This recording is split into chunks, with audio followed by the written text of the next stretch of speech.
It was St. Augustine who said that the New Testament is hidden in the Old, and the Old Testament is revealed in the New. This is what typology is about, making sense of biblical events by comparing the Old Testament and the New Testament. Over the centuries, Christians have thought of creation from the perspective of the temple. Hence, a translation of John chapter 1 verse 14 is fitting, that the Word became flesh and made his tabernacle among us. That is, at the coming of our Lord Jesus Christ, creation indeed has become God's dwelling place, fulfilling what it was meant to be. When talking about creation stories, as we have in the Genesis, the first thing to note is that biblical cosmology is not ancient science, neither is it a myth. It's a figurative and faith narration that is representing something deeper.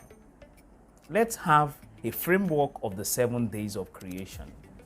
The author conveys the message of a chaotic world using the idea of a twofold problem: formlessness and emptiness, and God imposes order in this chaotic world in 2 phases. He gave form to the formlessness in the first 3 days and fills the emptiness in the next 3 days, and rested on the 7th day. Genesis thus arranges the creation account in a symmetrical fashion, with the first 3 days corresponding to the second 3 days. In this temple, all the creatures worship God. Man is the priest leading the worship. This is why God puts him in charge of creation. In this temple, that is the Garden of Eden, is the Holy of Holies, the sanctuary. Not everyone is allowed in it, and this explains why there are other creatures outside of Eden.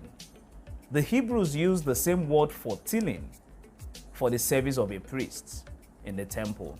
So tilling the earth is the priestly function of Adam. But he failed to do his job of leading creation to worship God. Rather, he sought to be worshipped like God.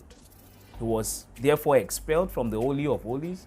The cherubim covered the entrance to Eden so that he couldn't come back in. Similarly, when God gave Moses the blueprint for the tabernacle, the Holy of Holies was blocked off by a curtain embroidered with stars, just like the firmament that separated heaven and earth in Genesis chapter 1, and with the angels that separated Eden from the earth in Genesis chapter 3. When Jesus died, the curtain separating humanity from the Holy of Holies got torn.